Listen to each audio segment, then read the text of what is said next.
I-PAC কাণ্ডে জোড়া মামলার শুনানি ইতিমধ্যে হাইকোর্টে শুরু হয়ে গেছে। সেই খবরের দিকে অবশ্যই আমাদের নজর থাকবে।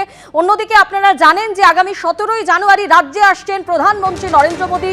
18ই জানুয়ারি তার সিঙ্গুরে সভা রয়েছে এবং আজ সেখানে সভার প্রস্তুতি খতিয়ে দেখতে যান কেন্দ্রীয় শিক্ষা প্রতিমন্ত্রী সুকান্ত মজুমদার।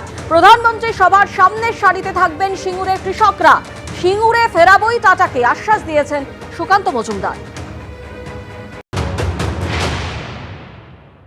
সিঙ্গুর আন্দোলনে আমরা দেখেছিলাম সেই সময়ের বিরোধী নেত্রী মমতা বন্দ্যোপাধ্যায়ের পাশে ছিলেন রাজনাথ সিং। সেই সময় শিল্প বিরোধী আন্দোলনে বিজেপির একটা বড় ভূমিকা ছিল।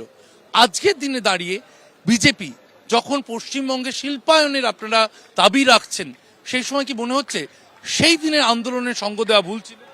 দেখুন, সেই সময় আমরা এনডিএর পার্ট ছিলাম, অর্থাৎ মমতা বন্দ্যোপাধ্যায় এনডিএতে ছিলেন। তিনি এনডিএর যেহেতু লিডিং লিডার ছিলেন এই স্টেটে, স্বাভাবিকভাবে তিনি যখন আন্দোলন করতে করতে অসুস্থ হয়ে পড়েন তখন রাজনাথ সিং ওনাকে দেখতে আসেন।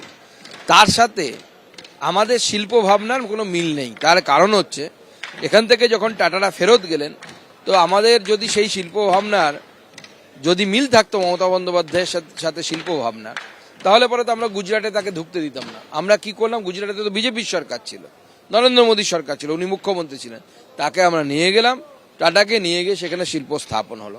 এবং সেই সময় রতন টাটার, সেই স্বর্গীয় রতন টাটার সেই বিখ্যাত যুগান্তকারী উক্তি যে I have chosen good M in place of bad M. প্রধানমন্ত্রীর মাধ্যমে কি আপনারা রাজ্যকে 2026-এ শিল্পের দিশা দেখাতে চাইছেন রবিবার সিঙ্গুরের সভা থেকে? দেখুন, মাননীয় প্রধানমন্ত্রী আমাদের সর্বোচ্চ নেতা, তো স্বাভাবিকভাবে তিনি কি বলবেন সেটা তো আমার পক্ষে বলা সম্ভব নয়।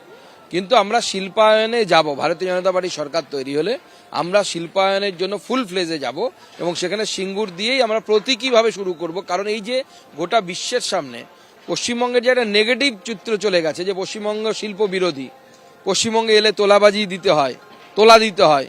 এখানে শিল্প কেন হয়নি? সিঙ্গুরে কোনো কেউ কিছু এলে কিছু হওয়ার আগে বেচারাম মান্না বাটি নিয়ে আগে পৌঁছে যাবে তোলা দেওয়ার জন্য, তোলা নেওয়ার জন্য।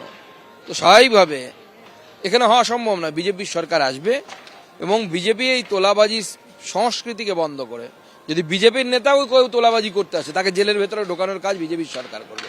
এটা বিজেপির নীতি, আমরা সেই নীতিতে বিশ্বাস করি। মানুষ কিন্তু একটা কথাই বলছে, ভাতা নয় টাটা চাই। টাটা মানে শিল্প, ভাতা নয় টাটা চাই, শিল্প চাই। শিল্প আসবে, নরেন্দ্র মোদীর হাত ধরে আসবে। নরেন্দ্র মোদীর সরকার পশ্চিমবঙ্গে যেদিন গঠন হবে সেদিনই আমরা আমাদের শিল্পের ব্যাপারে আমরা আমাদের প্ল্যানিং বলবো আপনাদেরকে, এবং শিল্প হবে। এবং আমি নিজে দায়িত্ব নিচ্ছি টাটার কর্মকর্তাদের সাথে কথা বলার জন্য। আমি প্রয়োজনে নিজে যাব, আমাদের রাষ্ট্রীয় নেতৃত্বের সহযোগিতায় আমরা টাটাকে এখানে ফেরত আনবো। সিঙ্গুর টাটাবিহীন হয়েছিল, আবার টাটা যুক্ত হবে।